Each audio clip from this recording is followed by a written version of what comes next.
The Story of the Seven Simons from the Crimson Fairy Book. Far, far away, beyond all sorts of countries, seas, and rivers, there stood a splendid city where lived King Archetti, who was as good as he was rich and handsome. He owned 40 times 40 cities, and in each city he had 10 palaces with silver doors, golden roofs, and crystal windows. His council consisted of 12 wisest men in the country, whose long beards flowed over their breasts, each of whom was learned as a whole college. This council always told the king the exact truth. Now the king had everything to make him happy, but he did not enjoy anything because he could not find a bride to his mind. One day, as he sat in the palace looking out to sea, a great ship sailed into the harbor, and several merchants came on shore. Said the king to himself, "These people have traveled far and beheld many lands. I will ask them if they have seen any princess as clever and as handsome as I am." So he ordered the merchants to be brought before him, and when they came, he said, "You have traveled much and visited many wonders. I wish to ask you a question. Who, and I beg you to answer truthfully, have you anywhere seen or heard of the daughter of an emperor, king, or a prince who is as clever and as handsome as I am, and who would be worthy to be my wife and the queen of my country?" The merchants considered for some time. At last the eldest of them said, "I've heard that across many seas is an island of Busan, where a mighty king whose daughter, the Princess Helena, is so lovely that she can certainly be no plainer than your majesty, and so clever that the wisest greybeard cannot guess her riddles." "Is the island far off, and which way to it?" "It is not near," was the answer. "The journey would take 10 years, and we do not know the way. And even if we did, what use would that be? The princess is no bride for you." "How dare you say so?" cried the king angrily. "Your majesty must pardon us, but just think for a moment. Should you send an envoy to the island, he will take 10 years to get there and 10 years to return. 20 years in all. Will the princess not have grown old in that time and have lost all her beauty?" The king reflected gravely. Then he thanked the merchants, and gave them leave to trade in his country without paying any duties, and dismissed them. After they were gone, the king remained deep in thought. He felt puzzled and anxious, so decided to ride into the country to distract his mind, and sent for his huntsmen and falconers. The huntsmen blew their horns, and the falconers took their hawks on their wrists, and off they set across the country till they came to a great hedge. On the other side of the hedge stretched a great field of maize as far as the eye could reach, and the yellow ears swayed to and fro in the gentle breeze like rippling sea of gold. Yeah. The king drew his rein and admired the field. "Upon my word," said he, "whoever dug and planted it must be a good workman. If all the fields in my kingdom were as well cared for as this, there would be more bread than any country to eat." And he wished to know to whom the field belonged. Off rushed all his followers at once to do his bidding, and found a nice, tidy farmhouse, in front of which sat 7 peasants, lunching on rye bread and drinking water. They wore red shirts, with gold braid, and they were so much alike that one could hardly tell one from the other. The messenger asked, "Who owns the fields of golden maize?" The seven brothers answered, "The field is ours." "And who are you?" "We're King Archid's laborers." These answers were repeated to the king, who ordered the brothers to be brought before him at once. On being asked who they were, the eldest bowed low and said, "We, King Archided, are your laborers, children of one father and mother, and we all have the same name, for each of us is called Simon. Our father taught us to be true to our king, and to till the ground, and to be kind to our neighbors. He also taught us each a different trade that he thought might be useful to us, and he bade us not to neglect our Mother Earth, which would be sure to amply reply our labor.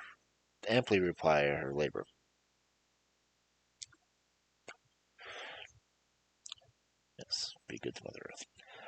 The king was pleased with an honest peasant, and said, "You have done good people, in planting your field, and now you have a golden harvest. But I should like to ask each of you to tell me your special trades your father taught you." "My trade, O king," said the first Simon, "is not an easy one.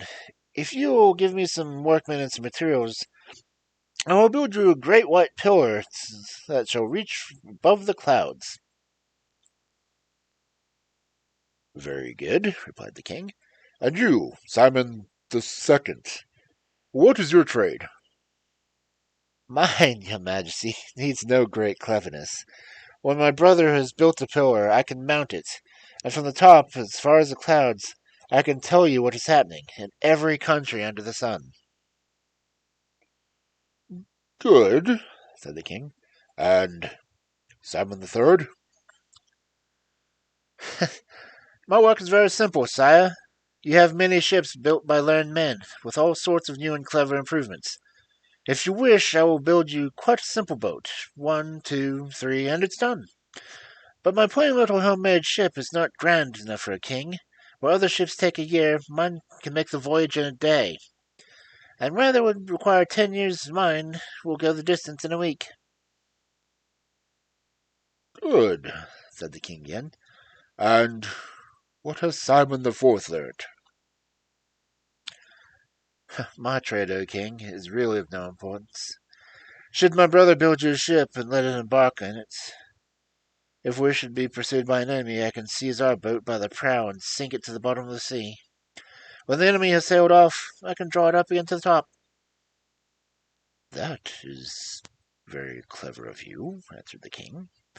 "And what does Simon the fifth do?" "My work, your majesty, is mere smith's work. Order me to build a smithy, and I will make you a crossbow, but from which neither the eagle in the sky nor the wild beast of the forest is safe. The bolt hits whatever the eye sees." "That sounds very useful," said the king. "And now, Simon the sixth, tell me of your trade." "Sire, it is so simple I am almost ashamed to mention it. If my brother hits any creature, I can catch it quicker than any dog can. If it falls into the water, I can pick it up with the greatest depth, and if in the forest dark, I can find it even at midnight." The king was much pleased at the trades and talk of the six brothers, and said, "Thank you, good people. Your father did well to teach you all these things. Now follow me into the town, and I want to see what you can do. I need such people as you around me, and when the harvest comes I will send you home with royal presents." The brothers bowed and said, "As the king wills." Suddenly the king remembered that he had not questioned the seventh Simon, so he turned to him and said, "Why are you silent? What is your handicraft?" The seventh Simon answered, "I have no handicraft, O king. I have learned nothing. I could not manage it. And if I do know anything, it is not what might properly be called, real trade.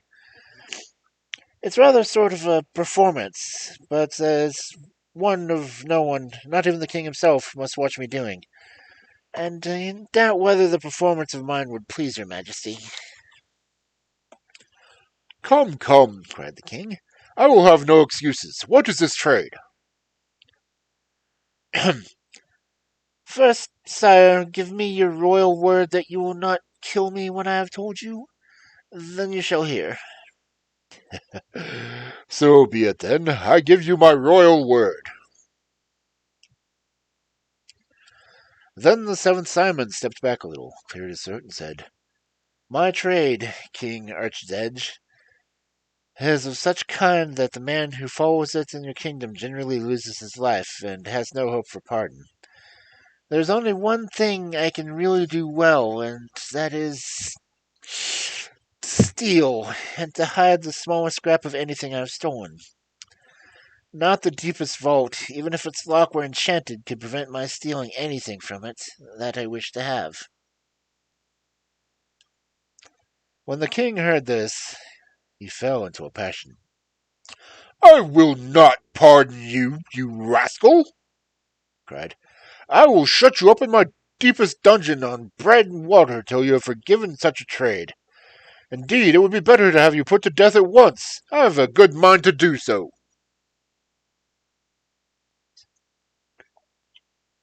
Don't kill me, O king. I'm really not as bad as you think. Why, had I chosen, I would have robbed the royal treasury, or bribed your judges to let me off, and built a white marble palace with what was left. But, though I know how to steal, I don't do it. You yourself asked me my trade. If you kill me, you will break your own royal word. Point Simon. Very well, said the king. I will not kill you. I pardon you. But from this hour you shall be shut up in a dark dungeon. Here, guards, away with him to the prison. But you 6 Simons follow me and be assured of my royal favor.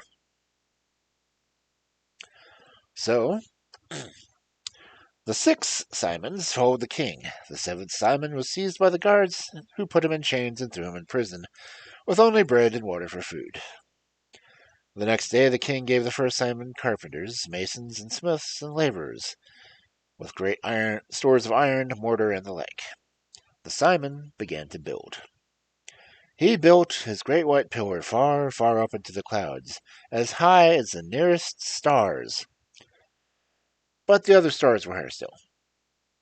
Then the 2nd Simon climbed up the pillar and saw and heard all that was going on in the whole world. When he came down, he had all sorts of wonderful things to tell. How one king was marching a battle against another, and which was likely to be the victor.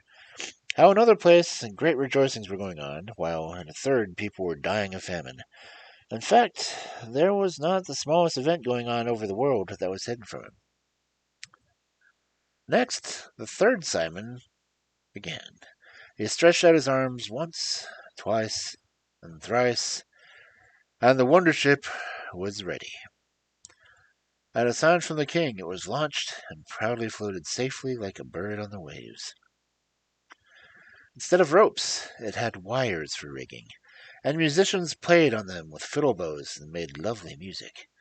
While the ship swam about, the 4th Simon seized the prow with a strong hand, and in a moment it was gone, sunk to the bottom of the sea. An hour passed, and then the ship floated again, drawn by Simon's left hand, while his right he again brought a gigantic fish from the depths of the ocean for the royal table. While this was going on, the 5th Simon had built his forge and hammered out his iron, and when the king returned from the harbor, the magic crossbow was made. His Majesty went out to an open field at once, and looked up into the sky, and saw far, far away an eagle flying towards the sun, and looking like a little speck. Now, said the king, if you can shoot that bird, I will reward you. Simon only smiled, lifted his crossbow, took aim, and fired, and the eagle fell. As it was falling, the 6th Simon ran with a dish, caught the bird before it fell to the earth, and brought it to the king. Many thanks, my brave lads, said the king. I see that each of you is indeed the master of his trade. You shall be richly rewarded, But now rest and have your dinner. The 6 Simons bowed and went to dinner, but they had hardly begun before a messenger came to say the king wanted to see them. They obeyed at once and found him surrounded by his court and men of state. Listen, my good fellows, cried the king as soon as he saw them. Hear what my wise counselors have thought of you. As you, Simon II, can see the whole world from the top of the great pillar, I want you to climb up to see and hear. For I am told that far away, across many seas, is the great kingdom of the island of Busan, and that the daughter of the king is a beautiful Princess Helena. Off ran the 2nd Simon and clambered quickly up the pillar. He gazed around and listened on all sides, then slid down to report to the king. Sir, I have obeyed your orders, and far away in the island of Busan, the king has a mighty monarch who is full of pride, harsh and cruel. He sits on the throne and declares that no prince or king on earth is good enough for his lovely daughter, that he would give her to none, and that if any king were to ask for a favor, he will declare war against him and destroy his kingdom. Has the king of Busan a great army? Asked King Arches. Is his country far off? As far off as I could judge, replied Simon.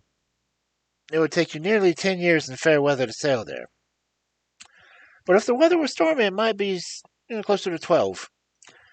I saw an army being reviewed. It is not very large, 100,000 men at arms, and 100,000 knights.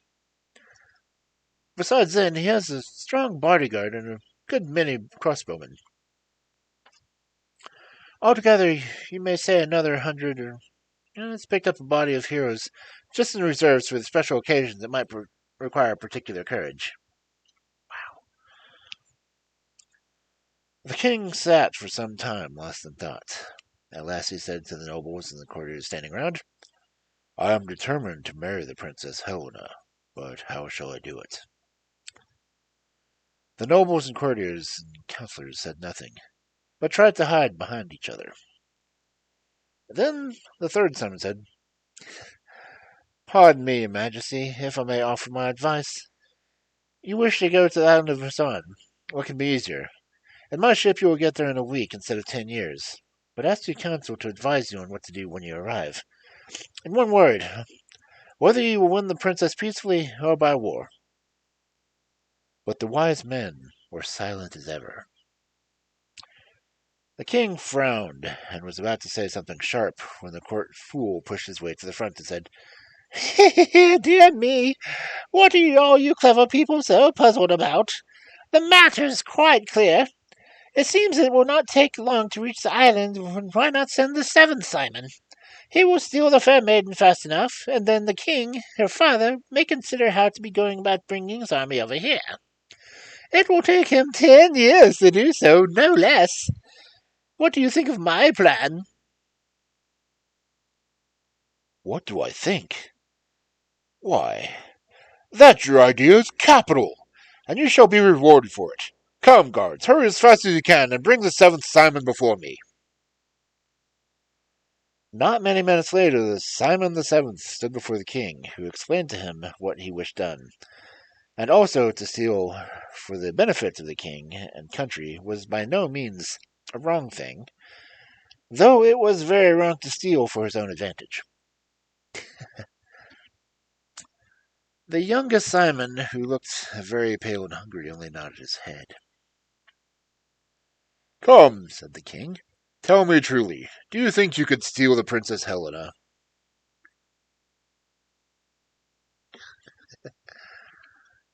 Hey, Doc, thanks for looking. Why should I not steal her, sire? The thing is easy enough. Let my brother's ship be laden with rich stuffs, brocades, Persian carpets, pearls, and jewels.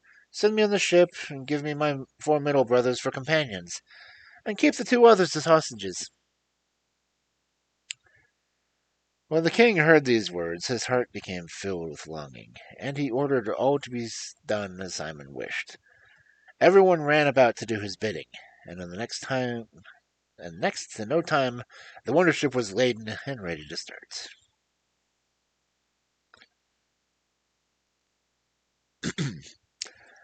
These 5 Simons took leave of the king, went on board, and had no sooner set sail than they were almost out of sight. The ship cut through the waters like a falcon through the air, and just a week after starting sighted the island of Busan. The coast appeared to be strongly guarded, and from far away the watchman on a high tower called out, "Halt and anchor! Who are you? Where do you come from? And what do you want?" The 7th Simon answered from the ship, "We are peaceful people. We come to the country for the good and great King Archidej, and we bring foreign wares, rich brocades, carpets, costly jewels, which we wish to show your king and the princess. We desire to trade, to sell, and to buy in exchange." The brothers launched a small boat, took some of their valuable goods with them, rowed to shore, and went up to the palace. The princess sat in a rose-red room, and when she saw the brothers coming near, she called her nurse and other women, and told them to inquire who and what these people were, and what they wanted. The 7th Simon answered the nurse, "We come from a country of the wise and good King Architej," he said, "and we have brought all sorts of goods for sale. We trust the king of this country may condescend to welcome us, and to let us take charge of our wares. If he considers them worthy to adorn his followers, we shall be content." His speech was repeated to the princess, who ordered the brothers to be brought to the rose-red room at once. They bowed respectfully to her, and displayed some splendid velvets and brocades, and opened the cases of pearls and precious stones. Such beautiful things had never been seen on the island, and the nurse and the waiting woman were standing bewildered by the magnificence. They whispered together that they had never beheld anything like it.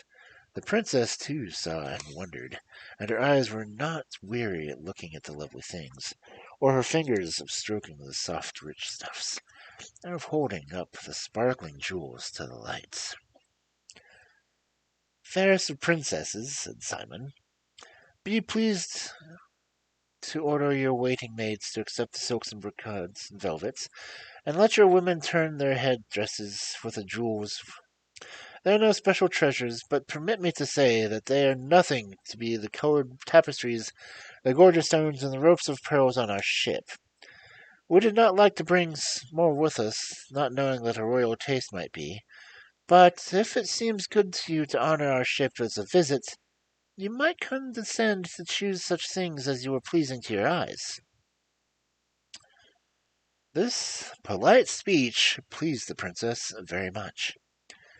She went to the king and said, "Dear father, some merchants have arrived with the most splendid wares. Pray allow me to go to their ship and choose out what I like." The king thought and thought, frowned hard, and rubbed his ear. At last he gave consent, and ordered out his royal yacht with 100 crossbows, 1,000 knights, and 1,000 soldiers to escort Princess Helena. Off sailed the yacht with the princess and her escort. The brother Simon came on board to conduct the princess to their ship, and led by the brothers and followed her by her nurse and other women. She crossed the crystal plank from one vessel to another. The 7th Simon spread out his goods, and had so many curious and interesting tales to tell them that the princess forgot everything else in looking and listening, so that she did not know that the 4th Simon had seized the prow of the ship, and that all of a sudden it had vanished from sight and was racing along the depths of the ocean. The crew of the royal yacht shouted aloud. The knights stood still with their terror. The soldiers were dumbstruck and hung their heads. There was nothing to be done but sail back and tell the king of his loss. Oh, how he wept and stormed. "Oh, Lord of my lights," he sobbed, "I am indeed punished for my pride. I thought no one good enough might be your poor husband, and now you are lost in the depths of the sea, and have me left alone. As for you, of all you saw this thing, away with you. Let them be put in irons and lock them in prison, whilst I think how I can best be put them to death.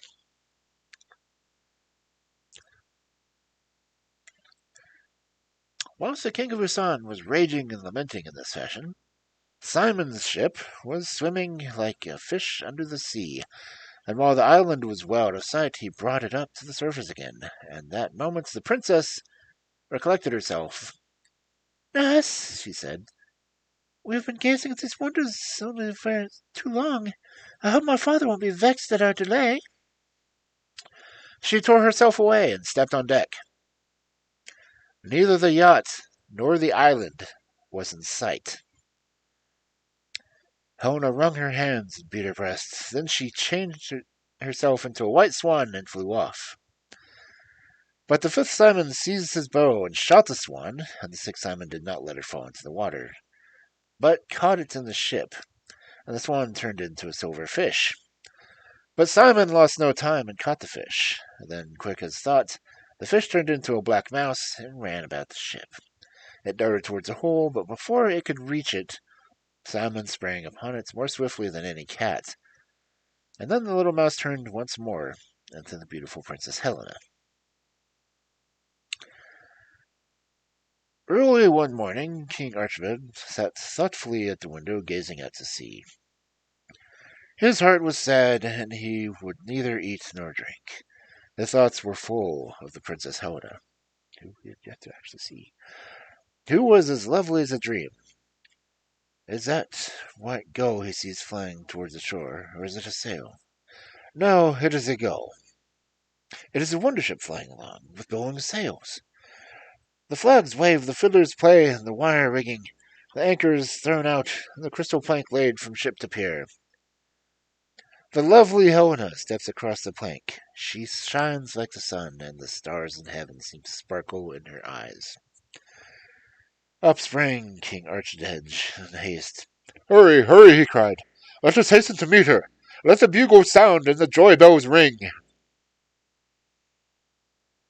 And the whole court swarmed with courtiers and servants. Golden carpets were laid down, and the great gates thrown open to welcome the princess. King Archidej went out himself, took her by the hand, and led her into the royal apartments. Madam, he said, the fame of your beauty has reached me, but I had not dared to expect such loveliness. Still, I would not keep you here against your will. If you wish it, the wonder ship will take you back to your father and your own country. But if you will consent to stay here, then reign over me and my country as our queen. Reign over me. What more is there to tell? It's not hard to guess that the princess listened to the king's wooing, and their betrothal took place in a great pomp and rejoicing. The brothers Simon were sent again to the island of Usan with letters to the king for his daughter to invite him to their wedding. And the wonder ship arrived at the island of Usan just as all the knights and soldiers who had escorted the princess were being led to their executions.